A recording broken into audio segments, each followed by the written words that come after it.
Meron akong kasama dito, mga pamangkin ko. Ayan, ayan. Kaway, man. Kaway. Say hi. Hi.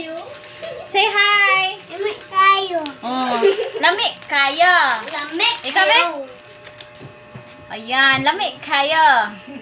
So, ayan guys, for today's video, tuturuan ko kayo kung paano mag-change ng IP address ng phone nyo. So, tara, let's go.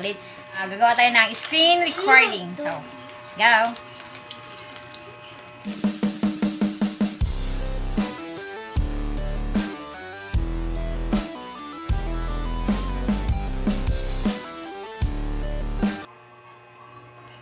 So, ayan guys, ang natin gagawin, pupunta tayo sa Google Chrome. Yung browser natin ay Google. Ayan. Type natin my IP address. Ayan. Ito yung IP address 175.176.84.164 yung last number. Last 3 digit 164. Ayan. Check natin kung mag-change ba talaga siya. So, 164 yung last 3 digit ng IP address natin.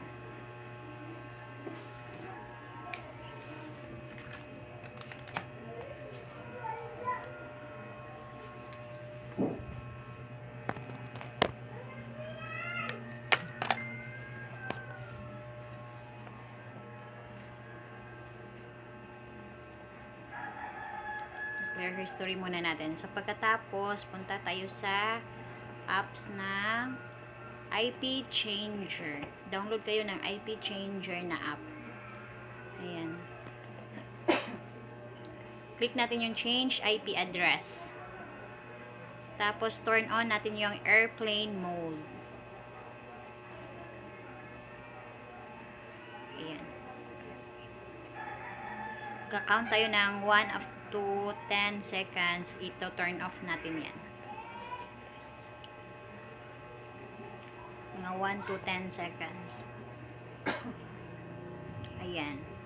So, balik tayo sa Google Chrome para check natin kung na-change na ba yung IP address natin sa phone natin. Ayan. Search natin my IP address.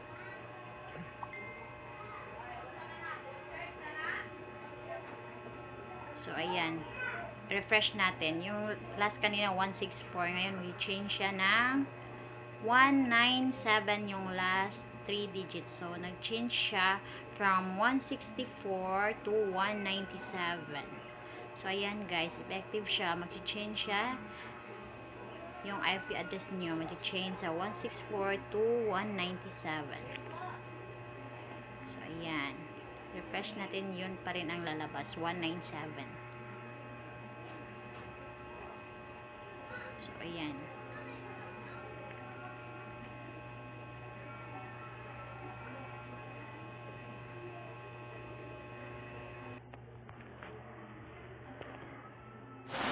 So, guys, meron din ibang paraan kung paano makikita yung IP address ng phone nyo. So, ipapakita ko na lang sa screen recording.